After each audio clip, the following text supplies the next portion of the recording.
Hoje a gente chega no quinquagésimo sétimo dia de guerra na Ucrânia.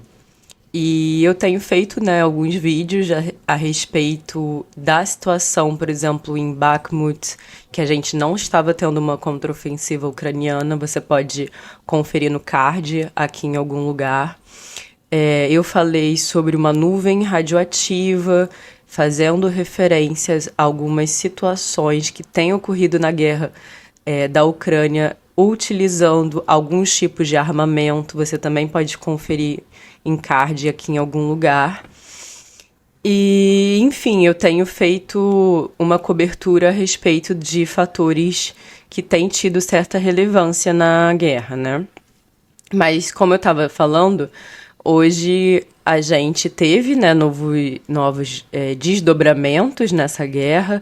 A gente teve um ataque em Dnipro a um centro médico que o Zelensky afirma que foi cometido por russos, mas até o momento a gente não tem mais informações, pelo menos enquanto eu gravo esse vídeo, sobre esse ataque, o que motivou. A gente sabe que existem alguns ataques sendo feitos por forças ucranianas que a Rússia acusa que também estão atacando locais civis, que não são militarizados. Mas a gente também não consegue confirmar isso. Mas se isso fosse confirmado, seria então uma retaliação? A gente não sabe. A gente fica nesse campo um pouco da especulação. Mas o que a gente vai falar hoje, de fato, não é sobre esse novo ataque que aconteceu, e sim sobre duas questões bastante relevantes, que é Bakhmut e também a questão de convocação que o presidente polonês Duda quer fazer, onde ele pretende convocar 260 mil soldados. Hoje, então, a gente vai analisar por que Bakhmut é tão importante para que a Rússia mantenha seus objetivos e o que essa convocação desses 260 mil soldados pode representar e por que a Polônia está fazendo isso. Qual a importância desse flanco, do qual eles querem posicionar esses soldados? Então, hoje nós vamos ver isso. Você já sabe. Aguarda a vinheta, embarca comigo e vamos lá?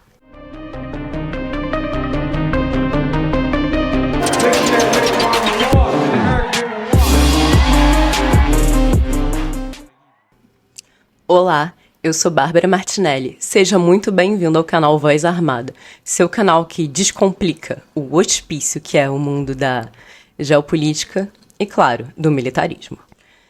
Sem sombra de dúvidas, a guerra da Ucrânia é provavelmente o maior conflito dos últimos anos.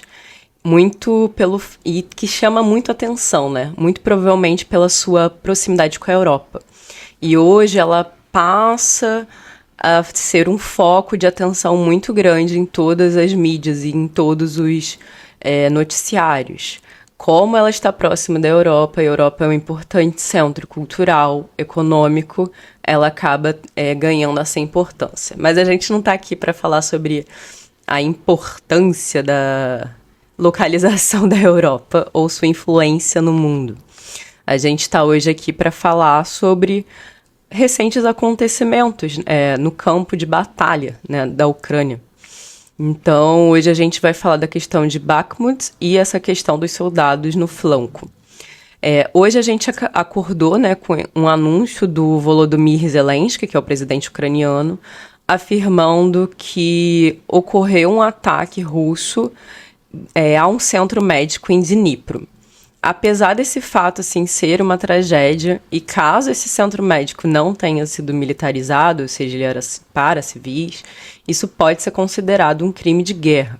Mas a gente não vai falar hoje de Dnipro, A gente hoje vai se concentrar na questão de Bakhmut e também dos soldados, como eu estava dizendo. Bom, hoje a gente tem duas regiões que elas estão bastante no foco, do que a gente está observando na guerra da Ucrânia, que é Bakhmut e Belgorod.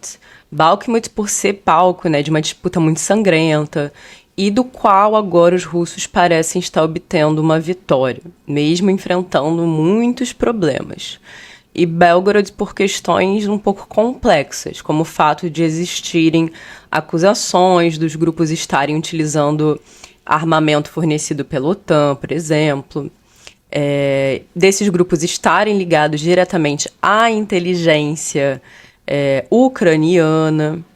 E a gente sabe que a inteligência ucraniana, por exemplo, sabia da realização desses ataques, então há uma chance de ter algum tipo de ligação realmente.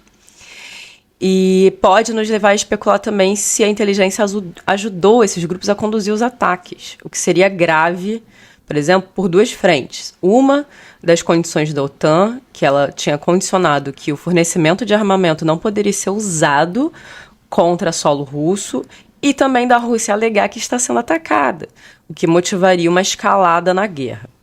Essa região, inclusive, ela é bastante importante por conta desses dois pontos que eu citei. Hoje a gente não vai falar de Belgorod, eu já falei bastante sobre Belgorod em um outro vídeo, e eu fiz uma análise explicando por que poderia escalar, né, a guerra por conta de toda essa retórica, né, de ataque a solo russo. Mas hoje a gente vai falar e analisar um pouco melhor sobre a importância de Bakhmut. Então vamos falar agora de Bakhmut. Bom, a gente viu na grande mídia um vídeo do Prigozhin em que ele afirmava, né? Ele é o chefe hoje do grupo Wagner. Bom, ele afirmava que sobre a liderança desse grupo privado, eles haviam capturado totalmente Bakhmut, após quase 10 meses de luta nessa região. Ele teria declarado que as tropas, depois que eles cumpriram essa missão, se retirariam a partir dessa quinta, ou seja, ontem, né? E eles iriam para o campus de treinamentos em outras áreas da retaguarda. Na realidade, o Prigozhin, ele disse isso em vídeo, mas ele disse por meio de assessoria no Telegram outra coisa. O que ele disse por meio da assessoria foi o seguinte, que quase 95% do território foi capturado e que 5% estariam sobre domínios ucranianos, mas que eles não tinham papel significativo no desenvolvimento de toda essa questão do exército russo. A gente vai chegar a qual é o objetivo de Bakhmut. Mas isso não iria interferir na operação que eles querem fazer, esses 5%, que era meio irrelevante, né? Mas, enfim, segundo ele, 2 experientes combatentes do Wagner Group vão ficar lá, porque eles vão sair agora, né, da cidade e vão abrir essas posições para os soldados russos. Então, o exército russo vai assumir Bakhmut até 1 de junho, mas mesmo assim ele vai deixar 2, pelo que ele falou, né, 2 combatentes do Wagner Group ainda na cidade com esses soldados. Como a gente sabe, isso não é uma tarefa fácil, fazer essa substituição de posição. Então, é até relativamente rápido, por assim dizer, até 1 de junho, né, hoje já é dia 26, fazer essa troca. Mas ele quer fazer isso para que o grupo seja utilizado em outros confrontos que ele acredita que em breve irão acontecer. Bom, vocês podem ver que a luz mudou, mas é porque eu comecei a gravação desse vídeo, na verdade, de manhã. E eu tinha uma outra gravação, que era para a revista Cruzoé, onde eu participei de uma rodada de conversas sobre a questão da guerra da Ucrânia, inclusive a questão que eu tô tratando nesse vídeo eu vou falar também no podcast, e lá eu vou um pouco além, vou falar de Belgorod também. Mas enfim, eu tô divulgando aqui a minha participação, ela vai no ar no YouTube do canal O Antagonista. Então não percam, vai ser amanhã, sábado às 16 horas. Por isso até que a luz tá diferente, mas é porque eu vim gravar em outro horário, tinha gravado uma parte, aí eu tive que interromper para poder fazer as filmagens, né, para a revista Cruzoé, e aí eu tô voltando agora para poder dar prosseguimento ao vídeo. Mas vamos lá, então. A gente estava falando dessa questão do Prigozhin, né?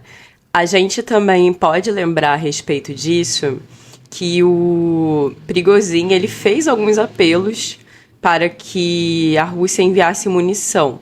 Eu até citei em um dos meus vídeos aqui do canal sobre essa questão de munição, tanto do lado russo, né, onde o Prigozhin afirmava que eles estavam com pouca munição ou quase acabando, tanto quanto o lado ucraniano, que também estava tendo alguns problemas de munição ao longo da guerra. E a gente, aparentemente, por conta dessa captura de Bakhmut, parece que se resolveu essa questão de munição, porque ele falou isso, a gente teve o recuo dos russos, e depois que ele deu essa declaração, a gente teve um avanço do qual ele agora declara que a Rússia controla 95% de Bakhmut. Então a gente pode chegar a conclusões que provavelmente essa munição foi então enviada, né, pelos russos. Como eu estava falando, o Wagner ele ainda vai continuar lá, o grupo Wagner, lutando na Ucrânia, mas eles vão sair agora de Bakhmut para poder se preparar para outros confrontos que possivelmente a gente vai ter muito em breve. Então quem vai assumir as posições onde o grupo Wagner estava vai ser o exército russo. Dito isso, agora a gente vai entender um pouco melhor sobre por que essa questão de Bakhmut, por que essa região, né, ela é tão importante nessa estratégia da Rússia. Vamos lá. A cidade de Bakhmut fica localizada em um ponto bem estratégico. Ela fica lá no leste da Ucrânia. Se a Rússia, de fato, dominou Bakhmut, o exército vai poder se movimentar muito facilmente para o norte ou para o sul da Ucrânia. E nós podemos observar que Bakhmut está no caminho para a cidade de Kramatorsk. O que os russos parecem querer fazer é capturar o restante do Oblast de Donetsk. Vou fazer aqui um adendo importante. Um Oblast é uma subdivisão administrativa e territorial presente em alguns países eslavos. Dito isso, o que eles querem de fato é controlar o resto de Donetsk, né? Então, essa ofensiva da Rússia que está acontecendo no leste da Ucrânia reflete esse objetivo que o Vladimir Putin já tinha nos passado no início da invasão de capturar essas regiões de Donetsk e Luhansk, que são conhecidas coletivamente como Donbass. Nós não podemos nos esquecer que a Rússia invadiu a Ucrânia com o pretexto de libertar Donbass do que ela chamou de neonazistas, ou seja, ela queria defender, em tese, Donbass desses neonazistas. Mas vamos dar prosseguimento a Bakhmut, que é o nosso foco aqui. O que a gente acredita que vai ocorrer com essa conquista de Bakhmut é que a cidade chamada Chasiv Yar, que fica no oeste de Bakhmut, provavelmente será a próxima atacada pela Rússia. Embora essa cidade esteja em um terreno alto e acredita-se que as forças ucranianas tenham construído fortificações defensivas em toda essa proximidade, provavelmente os russos vão se dirigir para essa cidade para continuar com seus objetivos de chegar em Donetsk. Bakhmut, nos últimos meses, viveu muitas batalhas sangrentas, com, assim, imagens no campo, né, de batalha, com muitos cadáveres de ambos os lados que surgiam nas mídias sociais.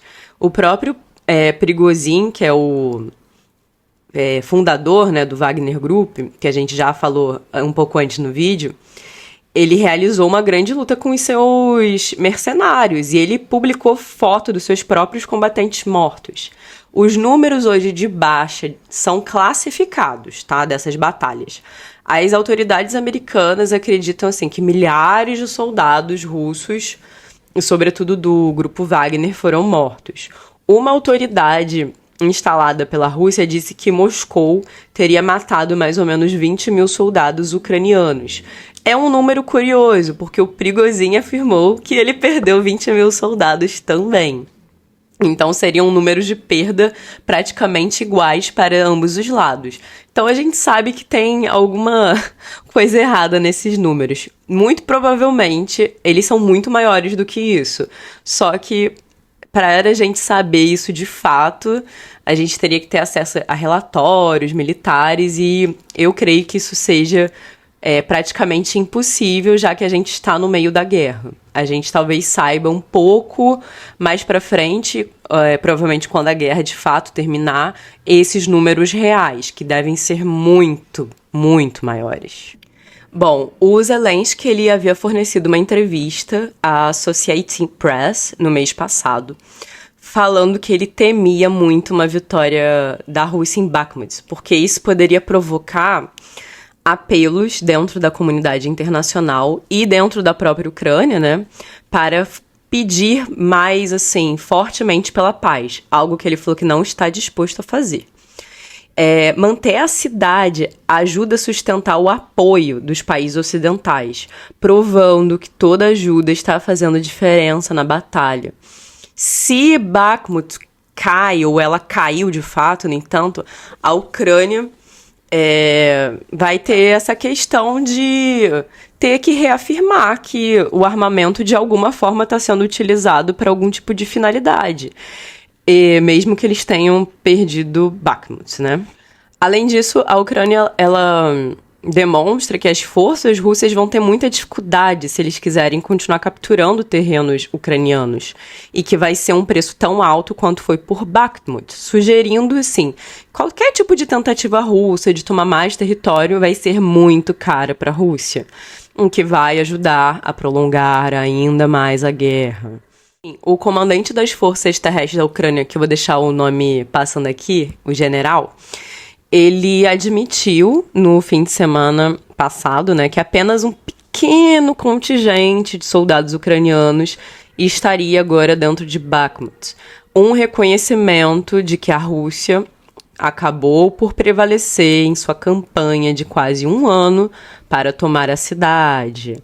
E isso faz muito sentido, como a gente viu, porque o Prigozhin, ele afirmou que eles conquistaram 95% da cidade, mas 5% ainda estavam com posições ucranianas. Então, a gente pode ver que muito provavelmente isso é verdade, que Bakhmut praticamente, assim, está hoje nas mãos dos russos e que os russos vão avançar com seus objetivos de conquistar, né, Donetsk, que é um dos motivos que eles deram como argumento para invadir a Ucrânia. Mas, gente, eu faço um adendo aqui. Não é porque os russos capturaram Bakhmut que o domínio da Rússia sobre a cidade esteja garantido. A Rússia muito provavelmente vai enfrentar muitos desafios para continuar controlando Bakhmut, pelo menos esses 95%, né? E com as forças ucranianas preparando uma contraofensiva, que ainda não se iniciou, e que poderia intensificar os combates em outras partes da linha de frente. A Hanna Maliar, que é da defesa ucraniana, forneceu a seguinte declaração, abre aspas para ela. As forças russas provavelmente precisarão de reforços adicionais para manter a cidade de Bakhmut e seus flancos, às custas de operações em outras direções. Ela deu essa declaração essa semana e continuou, abre aspas para ela novamente. O inimigo está limpando as áreas da cidade sob seu controle, fecha aspas. Bom, voltando ao Prigozhin, ele muito provavelmente está usando toda essa questão da captura de Bakhmut para intensificar seus ataques contra o estabelecimento militar russo e as elites. O Prigozhin está usando toda essa percepção que foi o grupo Wagner o responsável por essa captura inteira de Bakhmut para defender um nível assim, de influência ainda maior do esforço de guerra russo na Ucrânia. E o Prigozhin ele tem divergências com algumas figuras de autoridade russas. Então ele pode vender isso como uma propaganda do tipo, sem nós, o exército russo, a Rússia em si, a defesa russa, não teria conseguido atingir seus objetivos na Ucrânia. Bom, vamos sair agora de Bakhmut e falar sobre esse possível recrutamento de 260 mil soldados para a Polônia. Vamos antes lembrar uma coisa. Desde 2014, com a anexação da Crimeia, a Polônia faz da sua política de segurança um assunto internacional. e foca muito seus esforços no chamado flanco oriental. Geograficamente, essa região é muito importante. O flanco é, em grande parte, composto por antigos estados do antigo Pacto de Varsóvia, que era, cabe lembrar, a aliança militar da antiga União Soviética. Geograficamente, hoje, ele é um corredor que liga a Polônia e a Lituânia e separa a região russa de Kaliningrado da Bielorrússia, que é comandado hoje pelo Lukashenko. Portanto, esse flanco é amplamente considerado um ponto geográfico muito vulnerável, e a Polônia teme por sua segurança. Por causa disso, o presidente polonês Duda quer fazer essa convocação desses 260 mil soldados para esse flanco, né? O Duda, ele fala que o objetivo mais importante hoje do seu país é o fortalecimento desse flanco. E, além disso, outra prioridade que ele também diz ter é o estabelecimento de uma força terrestre de vários corpos na Polônia. Ao mesmo tempo, é fundamental motivar todos os aliados a aumentar os seus gastos com defesa. Vou abrir aspas para o Duda, o presidente polonês. Quero dizer, todos os aliados, a OTAN, não são apenas as forças dos Estados Unidos, é o nosso potencial conjunto, que depende da força de cada país aliado, diz Duda. O Duda, ele vai argumentar que esse envio de soldados é fundamental para a questão do artigo 5 da OTAN, que garante uma resposta quando um aliado está sob ataque. Para garantir toda a credibilidade desse artigo, o Duda diz que os países devem respeitar o artigo 3 da aliança, que obriga todos a manter e desenvolver individualmente a sua capacidade de deter uma agressão armada. Esse fortalecimento no flanco oriental representa, portanto, duas vias ao mesmo tempo. Esse fortalecimento da OTAN no flanco, demonstrando que está lá para preservar e garantir a segurança dos países, como o Duda colocou via artigo 3. Mas há também outra questão. Isso também representa uma ameaça para a Rússia, que terá mais soldados da OTAN próximo a uma importante região russa, que é Kaliningrado, além de um aliado dela, que é Belarus. E ela vai poder encarar isso como, muito em breve, né, levar ela a uma luta contra a OTAN em um futuro muito próximo. A Rússia muito provavelmente está se preparando para esse cenário, inclusive, em que ela vai enfrentar a OTAN de forma direta. Vejamos só, a Rússia transformou a Bielorrússia, ou Belarus, se vocês preferirem, em uma espécie de estado de união, que está sempre em posto avançado, o que multiplica as opções da Rússia para manobras de guerra contra os aliados na OTAN. Veja a posição de Belarus no flanco, né? Além disso, a gente vê constantes ameaças da Bielorrússia de enviar tropas para o território ucraniano, mostrando toda essa questão de união de Belarus com a Rússia também. Mais um passo nesse sentido que a gente pode observar de garantir a sua segurança ou enfrentar a OTAN já em um futuro próximo foi dado com a Rússia assinando um acordo com Belarus ontem para transferir armas nucleares táticas ao país, em um aumento de tensão sobre o uso dessas armas para pressionar o Ocidente. O presidente Vladimir Putin disse há 2 meses que seria capaz de posicionar as armas até a metade desse ano. A declaração foi vista na época, há 2 meses atrás, como um blefe, mas agora ela parece se comprovar como verdadeira. O documento formaliza, portanto, todo esse procedimento para manter armas nucleares russas, né, em solos da Bielorrússia. E isso foi passado pela agência TASS, né, que é ligada ao governo russo. A ameaça das armas nucleares tem sido utilizada por Putin desde que ele iniciou a sua invasão à Ucrânia, em fevereiro do ano passado. Caso essa transferência seja confirmada, será a primeira vez que a Rússia terá armas em territórios estrangeiros, desde que a União Soviética se dissolveu lá em 91. Com o posicionamento dessas armas em Belarus, eles seriam capazes de atingir a Ucrânia, a Polônia, os estados bálticos, lembrando, para quem não sabe, que estados bálticos são a Estônia, Letônia e Lituânia, né? Além de conseguirem também atingir partes da Alemanha. Então, veja só, a gente está falando que no flanco, né, a gente pode ter muito em breve 300 mil soldados, lembrando que esses 260 mil soldados que a Polônia quer que a OTAN envie se uniriam com 40 mil soldados que já tem no flanco. E, além disso, a gente estaria com armas nucleares no flanco. Então, a gente pode estar vendo gradualmente já uma escalada da guerra envolvendo outros países. Porque a gente está falando do flanco da Polônia e de Belarus, e não mais da Rússia e da Ucrânia. Então, eu vou deixar para que vocês tirem suas próprias conclusões.